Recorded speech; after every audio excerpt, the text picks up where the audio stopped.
Welcome team, my name is Cecilia Ferrario. Thank you so much for being here today. We're gonna talk about rupture aortic aneurysm. For those who don't know me, I'm a chest radiologist and I'm super thrilled to be sharing this case with you in English.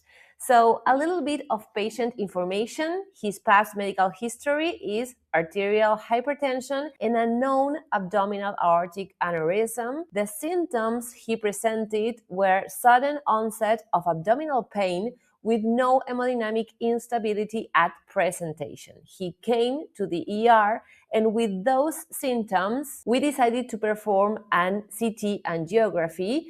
Remember that always prior to the arterial phase, we want to have a non-contrast phase, which can be crucial for identifying spontaneously hyperdense areas that may represent bleeding or blood accumulation. And here in these three images, we can see the main findings of the patient. We can see the abdominal aortic aneurysm that he referred. This aneurysm measures 70 millimeters in diameter and is associated with this alteration of the right retroperitoneal fat with the same density of the psoas muscle. In fact, we cannot see the distinction between these two, and this is the manifestation of a hematoma. It is very interesting that from the upper areas of the right retroperitoneum we could see the stranding of the perirenal fat, and when we go down in the study, we can see clearly this hematoma, which is right next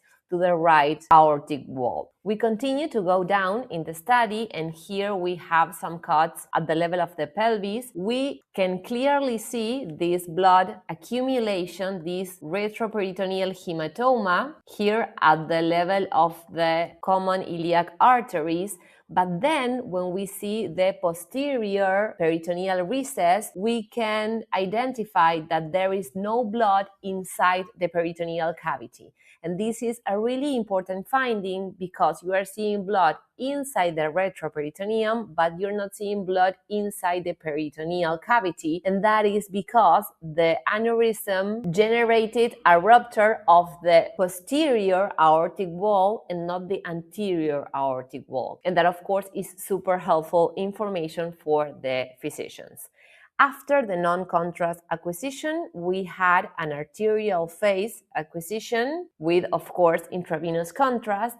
And what we are trying to identify here is the patency of the aortic lumen and no extravasation of intravenous contrast to the retroperitoneum, to the hematoma that we were seeing. That is a sign that the patient is not having an active bleeding at the time we are performing the CT, and that, of course, is another helpful insight from this case. Apart from the aortic aneurysm and the right retroperitoneal hematoma with no active bleeding, we could find in this study some complications and incidental finding. The first one was at the level of the common iliac arteries. We can see here at the level of the bifurcation, the left common iliac artery, which is patent, shows internal enhancement in the arterial phase, but the contralateral artery, the right common iliac artery, shows no enhancement.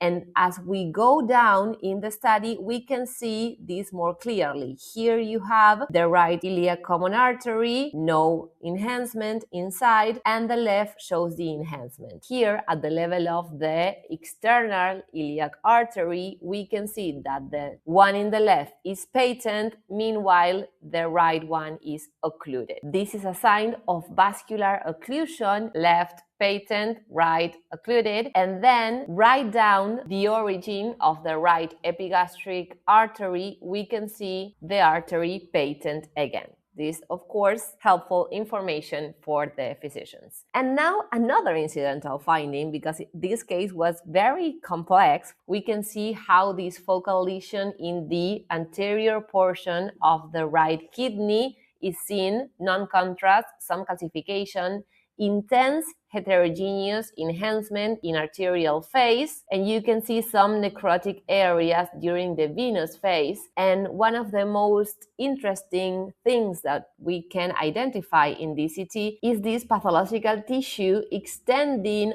all the way through the right renal vein and getting into the inferior vena cava. This is a common behavior of renal cell carcinoma, and of course we have to add all this information to the report.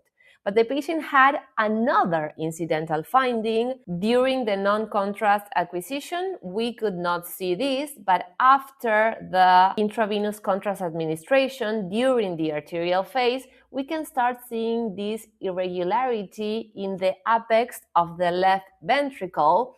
At first, watching this has a lenticular form.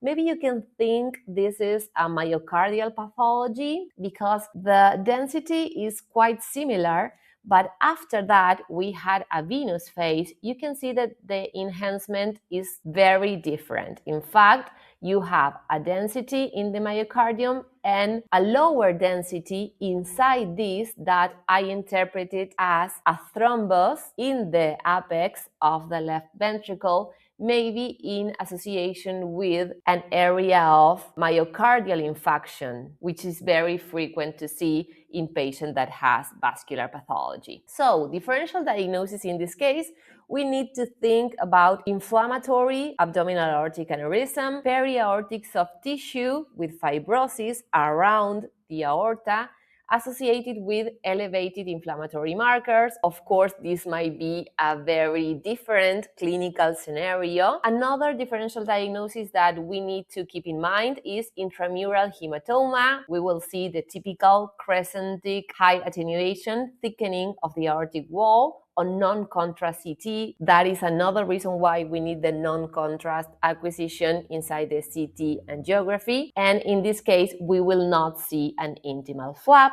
And the other differential diagnosis, which is very important to keep in mind, especially in this case, is a retroperitoneal hemorrhage due to other causes. Trauma, anticoagulation, the presence of a renal angiomyolipoma, of course, clinical context and aortic morphology are key here to identify these two differentials. To wrap this case up, key clues for diagnosis: the known abdominal aortic aneurysm with sudden onset of abdominal pain, high pretest probability for a ruptured aortic aneurysm, infrarenal aortic aneurysm measuring 70 millimeters, high risk of rupture, right retroperitoneal hematoma with contained morphology and no free peritoneal rupture, and no active contrast extravasation confirming the contained rupture. Which were the most important teaching points, in my opinion, of this case? The contained abdominal aortic aneurysm is a surgical endovascular emergency, and imaging must be fast and decisive. And remember that the absence of active contrast extravasation does not rule out rupture. Retroperitoneal hematoma with aneurysm morphology is sufficient for diagnosis. The second teaching point here is the right common iliac artery occlusion, identified as a complication important for treatment planning. The incidental renal mass and the left ventricle apical thrombus represent high impact findings that must be reported because they alter the patient's oncologic and cardioembolic risk profile. And the last teaching point was that if your aortic abdominal aneurysm diameter is greater than or equal to 55 millimeters in male or 50 millimeters in female, these patients are candidates for elective repair. This aneurysm at 70 millimeters was already above it. And the most important thing, remember, a known abdominal aortic aneurysm plus sudden abdominal pain equals rupture aortic abdominal aneurysm until proven otherwise. Do not delay the CT angiography because it's the